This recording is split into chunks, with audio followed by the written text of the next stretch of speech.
everyone. This is Hope from Pros Before Bros, and I am trying desperately to stay awake. It's only Monday. I've already worked 10 hours today. Last week I worked 50. I'm like so freaking tired, but that's not what we're here for. We're here to talk about books. I finally got a phone that has a decent camera on it. Finally, has more space. I feel free to be creative somewhat. But yeah, we're going to give that a shot. So I was going to go ahead and do a book haul. In the past 2 months, July and June and July, whatever, I managed to get a decent size amount of books. Not usually what I normally get, but I did pretty good. So I was going to go ahead and show the books to you. Talk a little bit about the books, and yeah, we're just going to jump right into it. So, first set of books that I'm going to talk to you guys about are books I actually picked up at the Dollar Tree. I'm shocked. Not really. The Dollar Tree is actually pretty decent if you go and you are willing to dig. I've noticed recently that my Dollar Tree in Newport actually kind of updates their stock. I believe they update their stock every Tuesday. That's what I've been noticing with them. So whenever I go, to Newport on Tuesdays, I usually stop at the Dollar Tree because I know by the time 6 o'clock rolls around, they're already going to have some new books sitting out. So I've been noticing that the Dollar Tree has been getting a fairly decent amount of books in. In fact, when I went to visit my father-in-law, I stopped at his Dollar Tree, and it actually, which I was surprised about, they actually had like a setup up at the front of the store showing the books that they had, and they had some pretty decent books, guys. Nice. So yeah, let me go ahead and just jump into those books here real quick. The first book I picked up, and a lot of these, I'm going to preface, I picked up on a whim. I don't really know anything about these books, except for what I read in the back, and I was like, okay, let's give it a shot. It's only $1. First book that I picked up is by Stephen Eric Clark, and it's Sweetness Number 9. This is supposed to be like a period satire, dark comedy sort of book about a guy who is like in a test marketing area of an artificial sweetener company, and he discovers with time that the lab rats are reacting kind of unusually to the sweetener when they're getting tested for it. And then over time, he realizes when it starts becoming public, being used for public, consumption, that his family is starting to see the effects of it. So I don't know why that would be a dark satire, but I'm going to give it a shot. I trust it. Obviously, Oprah thought it was pretty good too, because she has a little blurb here in the back saying, a snappy satire with plenty of bite. So went ahead and picked it up. It's supposed to be based in the 1970s too, which I'm super duper down with the kitsch. So yeah, I went ahead and picked that up. I also picked up the book. Let's see, what's this book? It is The Blue Line by Ingrid Betancourt. It follows the storyline. It's again another period book in the 1970s, and it follows the story of Julia, who is coming of age in 1970s Buenos Aires. I hope I said that somewhat right. And is swept up in radical politics after falling in love with Theo. Why do I keep doing that? Theo, a charismatic revolutionary. So they have a little bit of suspense in this, and it has a little bit of a love story in it. So I was down with this completely. I was like, okay, 1970s radical revolutionary shit. Love. Okay, let's do this. Sign me up. I got the hiccups. This is like a trend for you guys. I need to start like hashtagging hiccups or something on these. So, yeah. The next book I picked up is called Asylum, and it's a survivor's flight from Nazi-occupied Vienna through wartime France. It's by Maurice Schreier, and I don't know if this is. I feel like this is supposed to be nonfiction, possibly, but for whatever reason, again, this is the Dollar Tree. Who knows? They marked it fiction back here. I want to say it's nonfiction though, but it follows a man's journey. Again, trying to escape Nazi-occupied Vienna to get to France. And I picked this up. Hopefully, I don't get too much smack on this channel. I try not to talk about politics too much, but I picked this up because of all the recent issues with immigration right now and just how people seek asylum to our own country in times of chaos and just evil and just terrible things are happening in the world. I don't know why I want to read this book because of that. I know that is kind of dark and grim, but I feel like sometimes we need to stay informed. Does that make sense? So I went ahead and picked this up. Again, I didn't know too much about it, except that it was based in 1944 and it talks about Nazi-occupied Vienna. And I feel like we need to stay educated. I'm going to say that. So went ahead and picked that up. I was really excited about that find. That I think there was only one copy left. I was really surprised.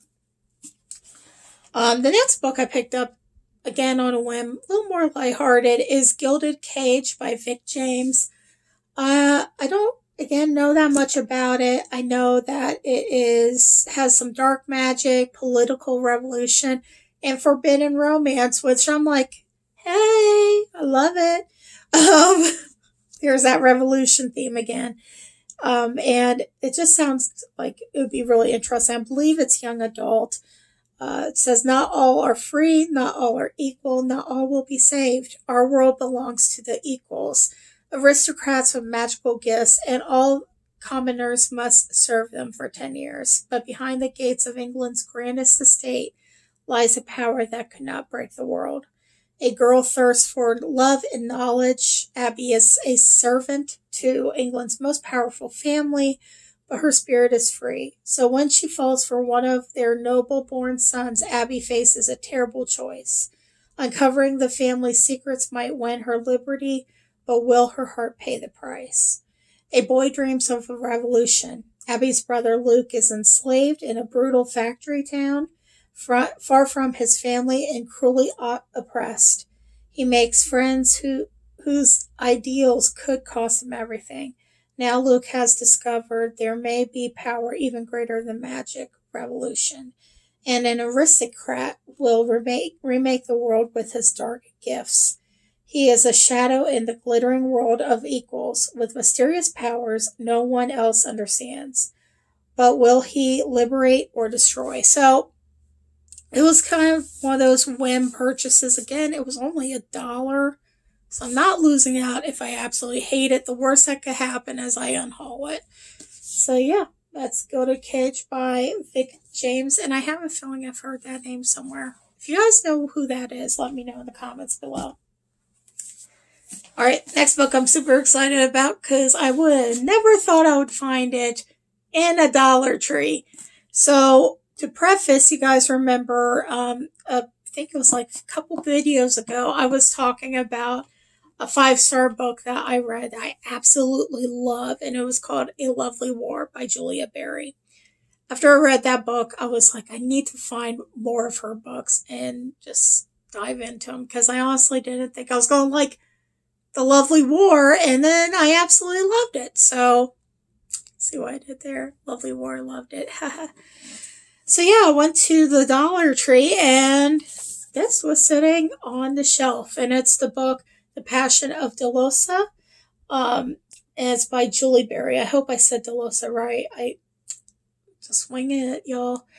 And it's based on, I think, 1241 Providence, France, and has two female characters in it and talks about loyalty, um, and just all kinds of different things. I haven't really dug into it too much because I was just excited. I found a Julie Berry book. I was going to get it. But it has been awarded the Michael L. Prince Award for Excellence in Young Adult Literature. It's an honor book.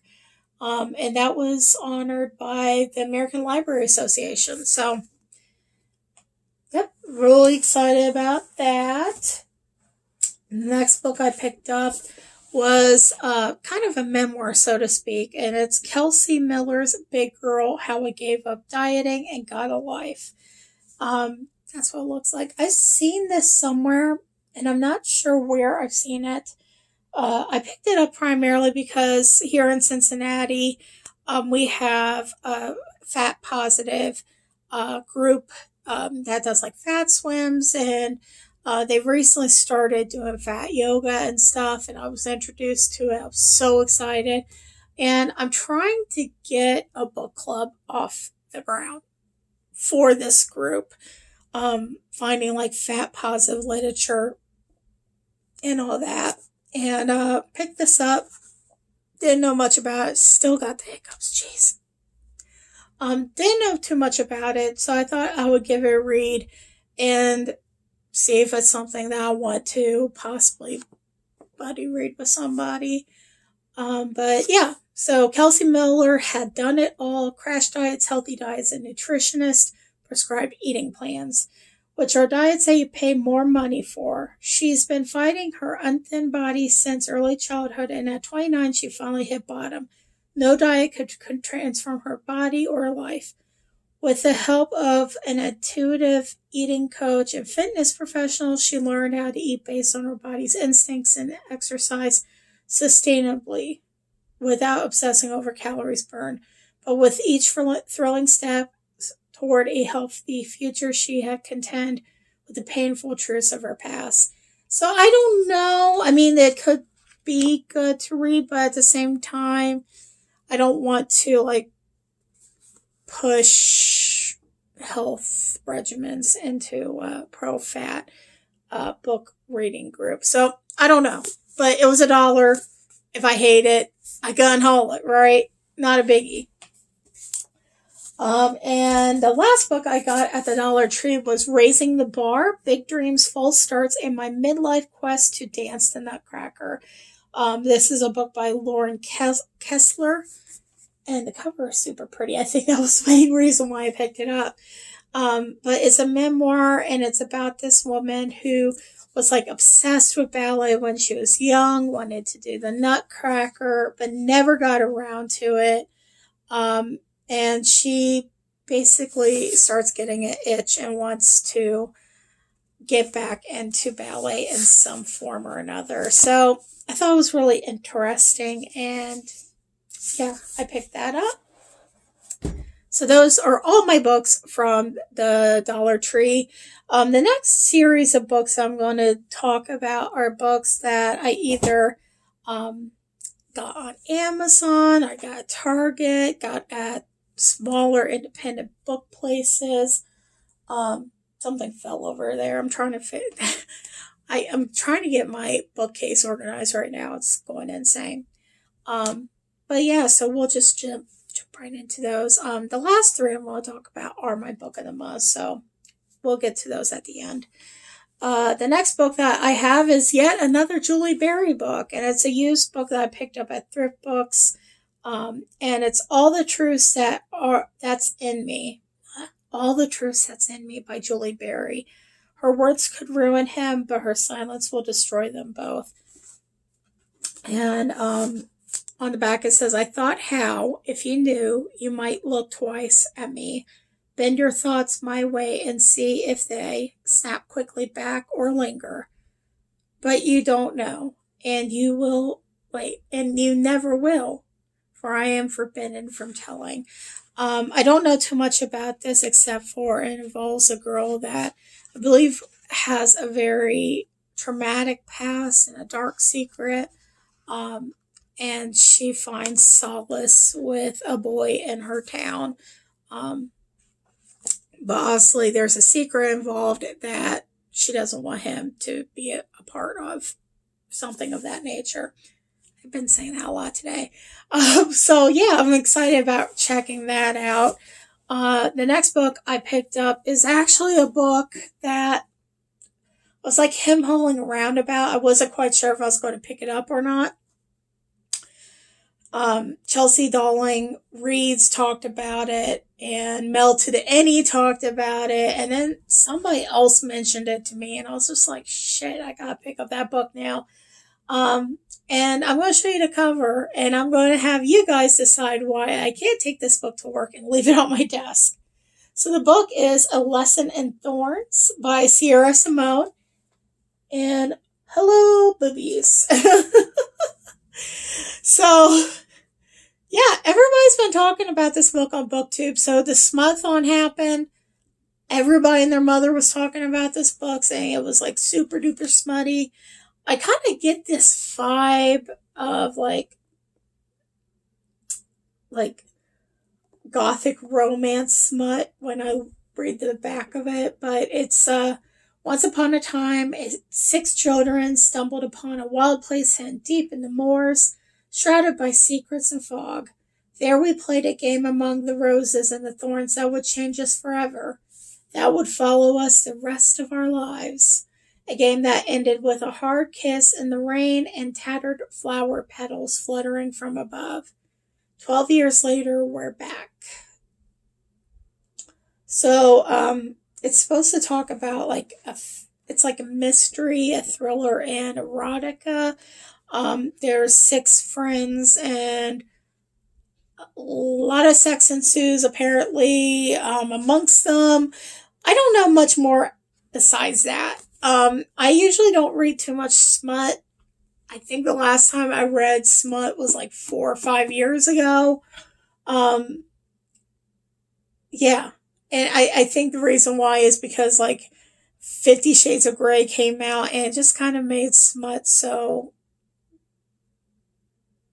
boring after a while. You know what I'm saying? Like, I tried reading that series and excuse my language, I fucking hated it. So, the fact that I picked this up is like a huge development.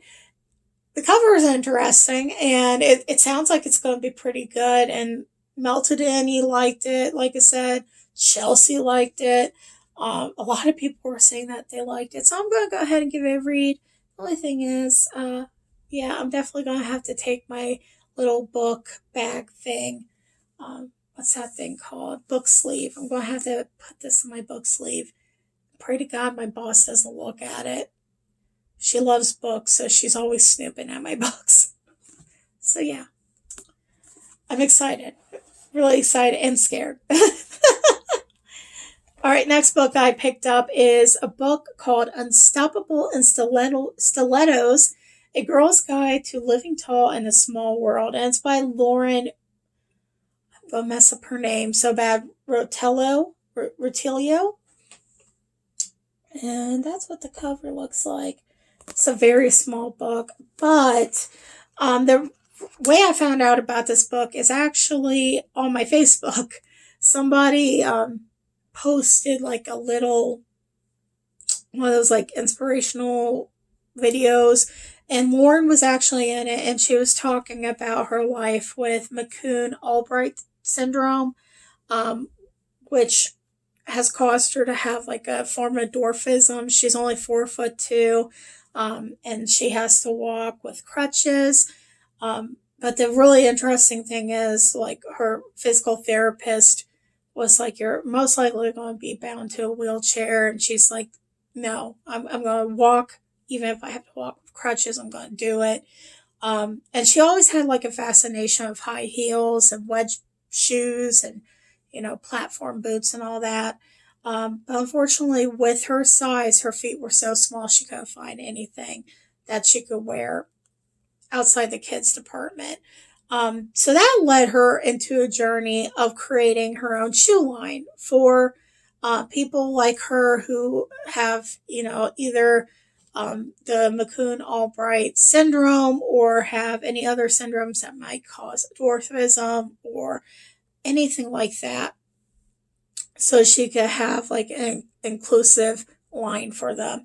And it's just like it was so inspiring to watch the video. And then like at the end, it showed this little clip of her book, and I'm like, I need to find this book and read this. She sounds like such an interesting person, a very driven person.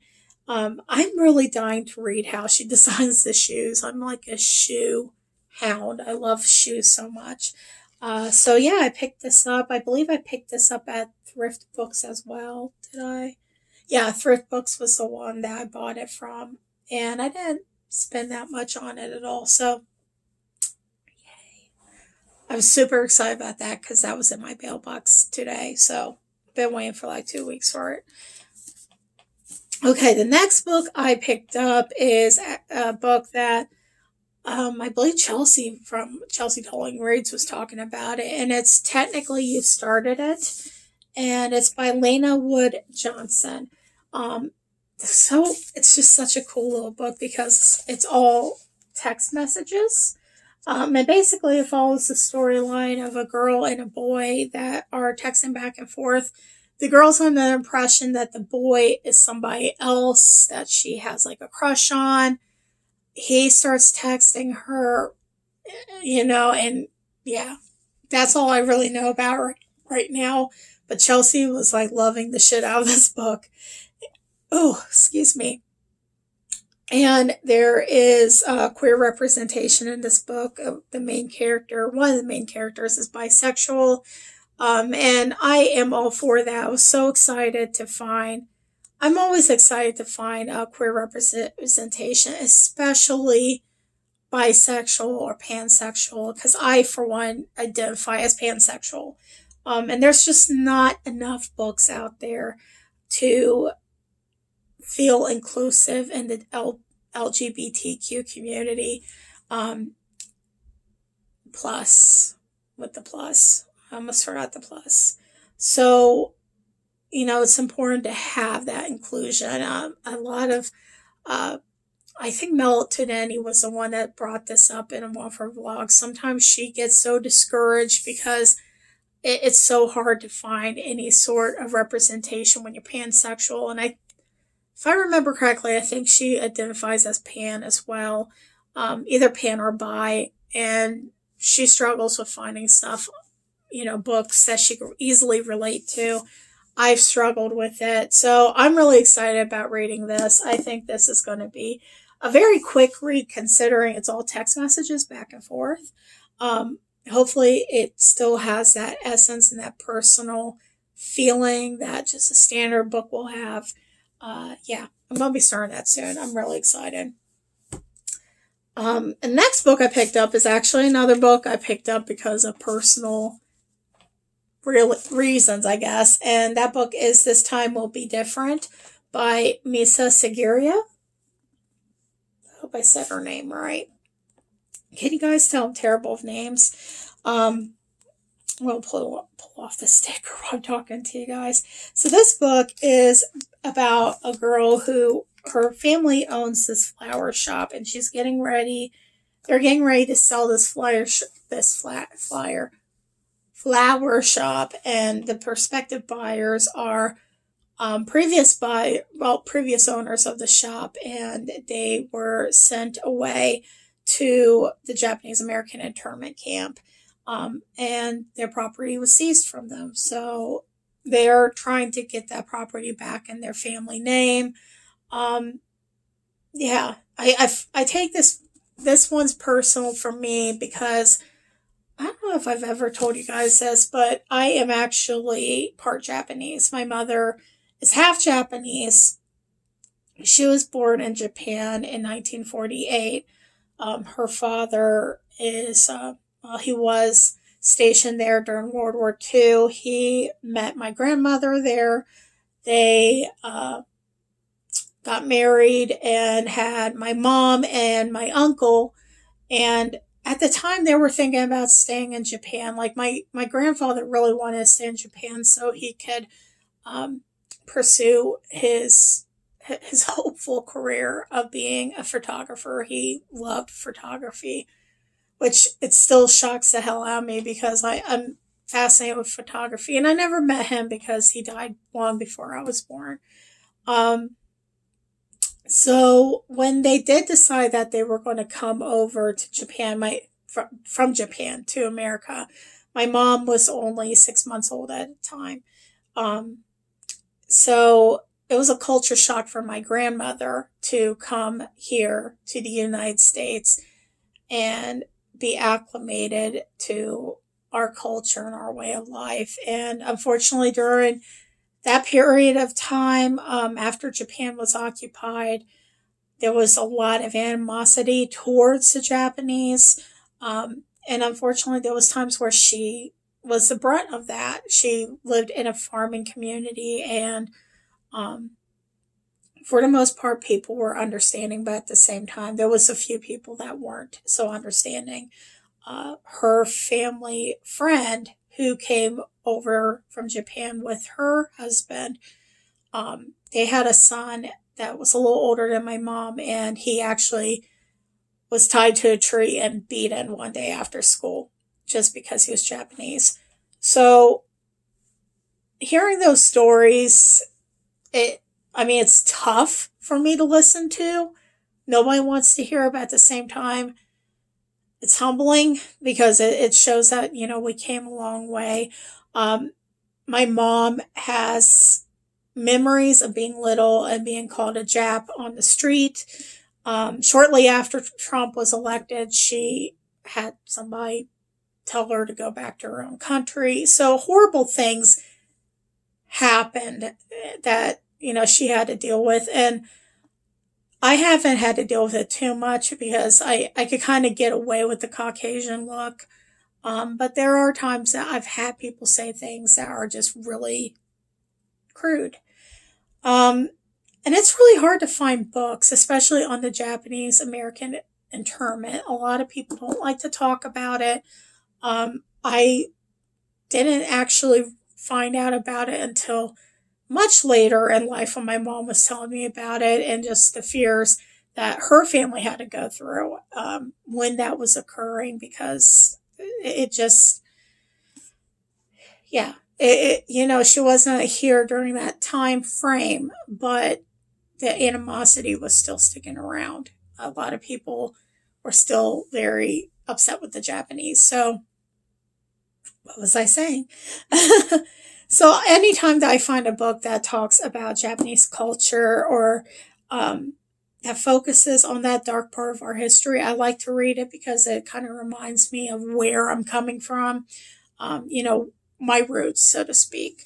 And this book just sounds so incredible, and I can't wait to read it. I'm excited that they have a book that is targeted towards younger generation, young adult, um, because there's not we don't have that much discussion about these past atrocities that have happened, um, and we really need to. So yeah, I'm really stoked about this book. I have a feeling it's going to be a difficult one to go through emotionally, but at the same time, I think it'll be pretty good. So okay, lighter stuff, shall we?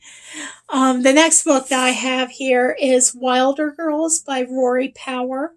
I don't know too much about this book. I know that a lot of booktubers have been talking about this book and have been reading this book.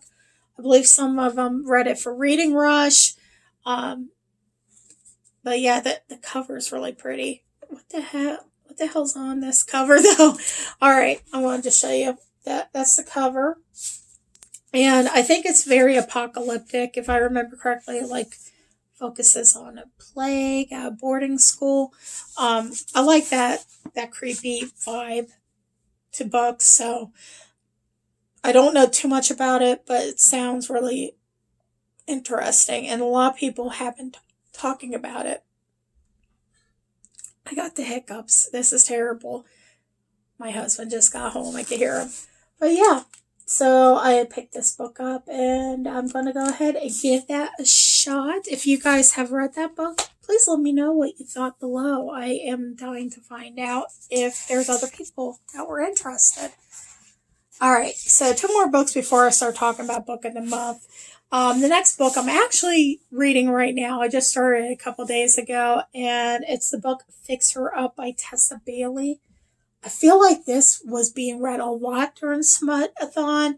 Um, but the funny thing is, it wasn't even booktubers that were like turning me on to this book. I actually went into the local bookstore, Joseph Beth, and they were talking about this book, and they're like, "Oh, you gotta read this. This book's so good, so steamy. Oh my god!" So I don't know. I picked it up. So far, it's interesting. I'm trying to get used to the writing style. I know that after I started picking up this book, I snuck a little review. Uh, I looked up reviews, and Chelsea was actually reading this book, and she said to not take it so seriously. So I'm trying to turn off that serious factor in my head. One of the main characters is like a professional clown. So I was like, what the hell's this? You know, how is she affording her mortgage payment?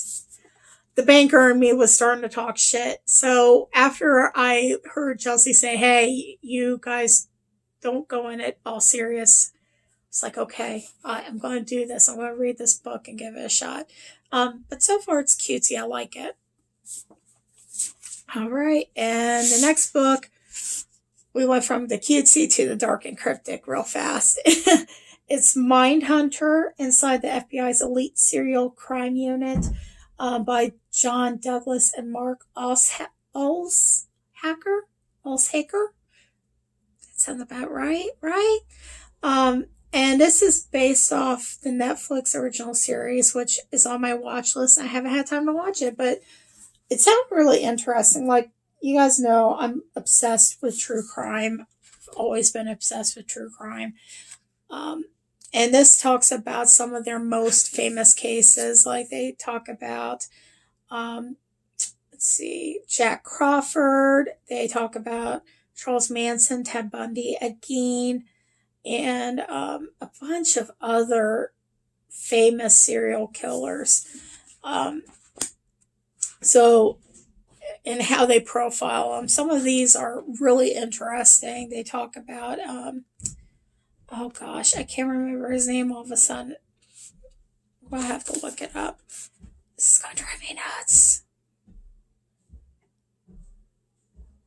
I don't remember his name, but they talk about one of the serial killers up in Alaska who was hunting women in the 80s.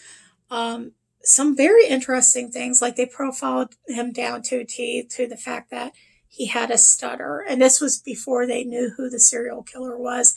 And it turns out when they did catch him, he did in fact have a stutter. So they like fine tooth comb down the profiles and come up with some really interesting profiles to catch these guys. So I'm really excited about checking this out. I think they have one on Eileen Wuornos in this too.